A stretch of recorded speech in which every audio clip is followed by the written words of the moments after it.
This is what PTSD does to our kids. Recall problems can carry over to not remembering important dates where things are left, and we think, oh, you're walking around like a chicken without a head.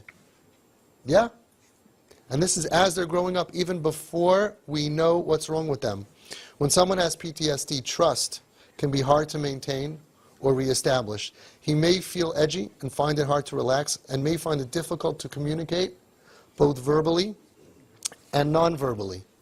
There are so many negative thoughts spinning around in his head, it's not unusual to have low self-esteem and feel worthless at times. In addition, when we adults get frustrated at him about something, he feels that this thing that's bothering you is so insignificant compared to what I'm really going through. I'm worried about life and death. I'm worried about future, and you're worried about whatever that thing is. It's so insignificant compared to his real, true fears and worries that he begins to hate those things that cause you to not be happy with him. You're not happy with me because you're hassling me over this. I hate that thing that's causing you to hassle me when I'm in so much pain. And therefore he builds many shitas that are anti-social, anti-religious, anti-everything, anti-anything that was used against him to cause him pressure, to criticize him, to make him feel bad while he was suffering. It's like somebody has a bum knee, and you don't know that they have a bum knee, and you keep on telling them, come, let's walk, we have to go on the treadmill, we have to go to the gym. They will hate that. It will become a trigger. And all of this is happening without you even knowing what's wrong with your kid. Hopelessness comes along when it seems like nothing else is ever going to make him feel better. He's trying to get better. He's trying to work on himself. They're trying to get their life together. They tried so many things without you even knowing it. You only see when they fail. But you know how many things they did until that point, motivating themselves, let me try again, next week's going to be better. So many times that they fail and they feel like, I'm running out of options. Helplessness occurs when he feels completely terrified, overwhelmed, overpowered, or outnumbered by the enormity of the situation in which he finds himself in. He believes that he has no future, he has no way out of this problem, and he will never, ever lead a normal, healthy life. Your dear child may have some or all of these unwanted, dark, and confusing thoughts and emotions swirling around in his head all the time. And he may feel like he's drowning underwater and gasping for air to survive. And yet perhaps the most frustrating and painful thing is the fact that while he's going through all of this, nobody around him understands what he's going through at all. This can go on for years, where they feel like they're dying inside, they're struggling, and everyone's busy with their own life, and everybody just sees, come on, why can't you get ready? Come on, why can't you go to school? Why don't you remember? And they don't even understand what he's going through. And that causes them to lose hope in us, to lose hope in society and in the world, and to continue feeling more and more different than everybody else. In fact, all they really see is that we look at them as lazy, selfish, not thinking, not sharp, not smart, not caring, not helpful, which the saddest part is the exact opposite of who they really are. These are really thinking, caring, helpful, wonderful, sweet souls that would do anything to make you happy. And by the time they're struggling for a couple of years with what we're going through, our conclusion is the exact opposite of everything that they really are. When they know how you feel about them, it is the most frustratingly painful thing in the world, and it makes them want to die. Psychological trauma can leave your child struggling with upsetting emotions, memories, and anxiety that just won't go away. It can also leave him feeling numb, disconnected, and unable to trust anyone.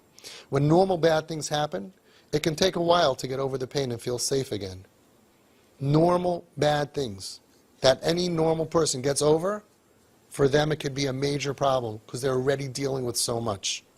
It's interesting because all the kids on the street trust each other. And they all say, don't trust any adult. Why? Because they understand each other. They've all been judged wrongfully by all the adults in their life.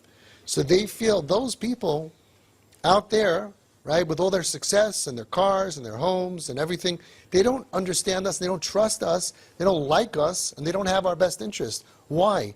Because when I was 7, 8, 9, 10, all those years, and I said I don't want to go to school, Mommy said, you have to go to school. When I said, I don't want to go to camp, Daddy said, you got to go to camp. I don't want to go on the bus. He said, you have to go on the bus. And Rabbi said, this is not because you're bad. It's a trap from Hashem. You thought he's a regular kid. Regular kids, you say, come on, you'll be fine. You push them to go. Ask every mother. Your kid doesn't want to go to school. You either carry them on, throw them on the bus, right? Or you bribe them, or you give them a lolly. You get that kid on the bus. Otherwise, you're out of business. Every day, you'll have 8 kids at home not going by bus. After the kid's on the bus, you go home, you have a coffee. I did well. My job is done.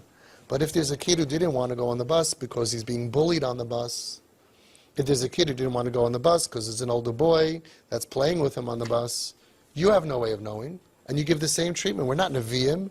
But from the child's perspective, this little kid is saying, Yan loy hamantem bi. Why didn't you trust me? I said, I don't want to go to camp. But what do you mean? We already gave the deposit. Everybody goes to camp. It's not normal not to go to. We give him all the stuff. But if he's being molested in camp, or he's scared, or he has a reason why he can't go, we can't afford to trust him. So we're doing our best. But think about it from their perspective. They realize and they conclude, I can't trust mommy. I can't trust daddy. I can't trust adults. They have a different agenda. And especially if we ever pressured them in the name of Hashem. You can't go out like that. You have to this, you have to that. Then they realize, you don't care about me. You care about this Hashem guy. And I have so much pain in my life because of Hashem. There can't be a Hashem. I'm out. It's not because we're bad, but I'm here to explain to you how they feel. So when normal bad things then happen, and we're like, what's the big deal? Get over it. So you missed your ride. So you didn't, what's the big deal? It's such a big deal. It takes them very long to get over stuff because they have so much already happening in their mind. Anger may be lurking under the surface and can be triggered even by small things and burst out as rage. After the rage bursts out, he'll feel like a stupid idiot. He knows he got angry for no reason. He doesn't know how to act properly. And this will again trigger his deep sense of regret, shame, and hopelessness. I don't feel like I can actually be out there in the world. I don't know how to act well. I don't know what's wrong with me. If we understand all of these makas, the 10 makas of PTSD, we can now begin to understand that PTSD, post-traumatic stress disorder, is a horrific illness that your child may have been suffering from for many years, due to the damage done to his brain from the actual event and from all of the above feelings that come from being traumatized. As the famous saying goes, PTSD. It's not that the person is refusing to let go of the past, rather the past is refusing to let go of the person. May Hashem give all of our traumatized souls suffering from PTSD a refuah shalema b'karev mamish. I wrote this. What do you think I do all day? And that's what TP does. TP rebuilds safety. You can be safe around us. You don't have to dress up like somebody else. You can be you. Don't dress up. Don't just be you. It rebuilds the safety. It rebuilds every single piece of PTSD. And this is what we did by accident. This is what we're doing by accident. These kids feel unsafe. You can be safe around me. But I bashed up the car. I love you more than my car. I don't trust anybody. You can trust me.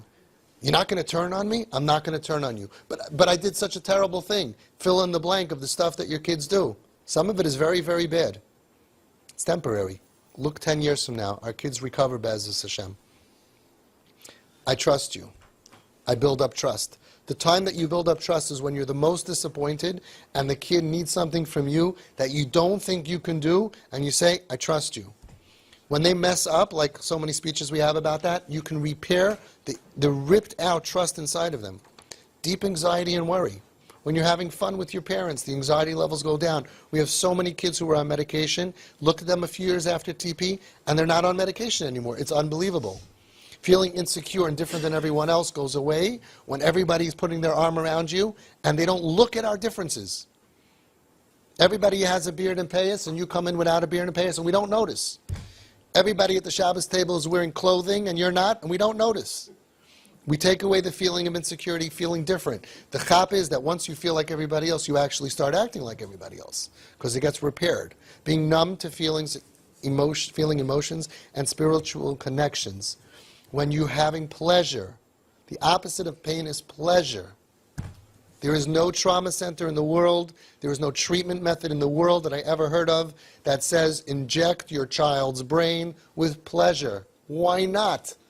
They had 1,000,000 ounces or whatever, we have to think of a word for it, of pain, of thoughts of negativity and worry and pain and depression. Anxiety. Why not give them pleasure? We had a father that came here. He said, my son is suicidal.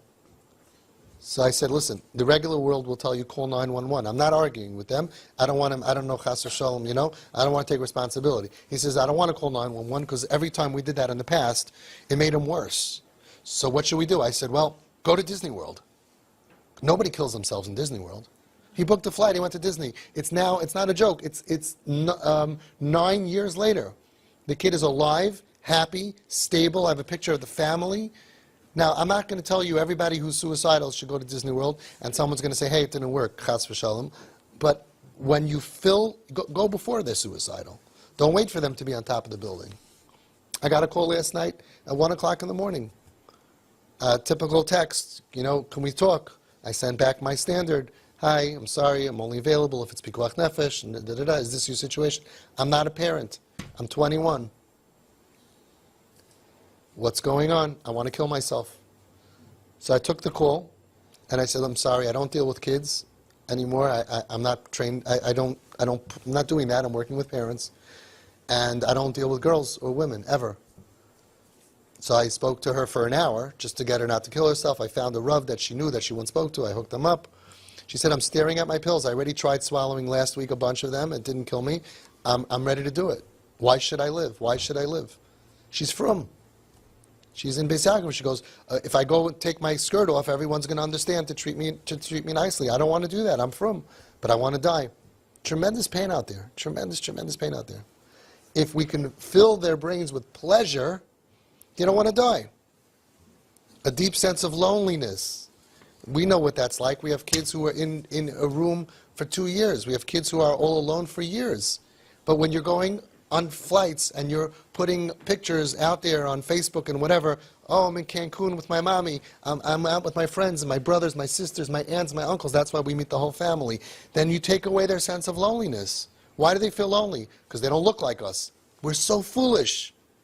Because now they're not sneers and they don't look like us, we're going to make them feel lonely. That's not going to bring them back. So we bring them in. Even if they act, adarabah, the more crazy they look and act, the more chavershaft they need, the more they need to be brought into the circle. You parents are unbelievable. When you make weddings and you dance with your kid in the middle, even though it looks like the whole family's dancing and all of a sudden there's a waiter right in the middle, and you don't care, because this is your kid. And then they don't feel lonely. And the regret stops. The shame goes away. The disconnection from Hashem, all of a sudden, years later, they forget that they're not from. All of a sudden, a bracha slips out. Amen slips out. Because they're not in a war with anybody. This helps the self-esteem, the self-loathing.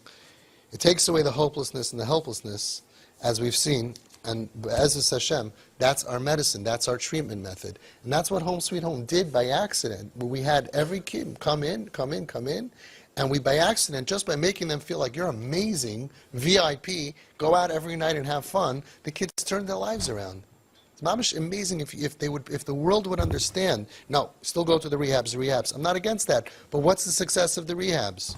What was our success?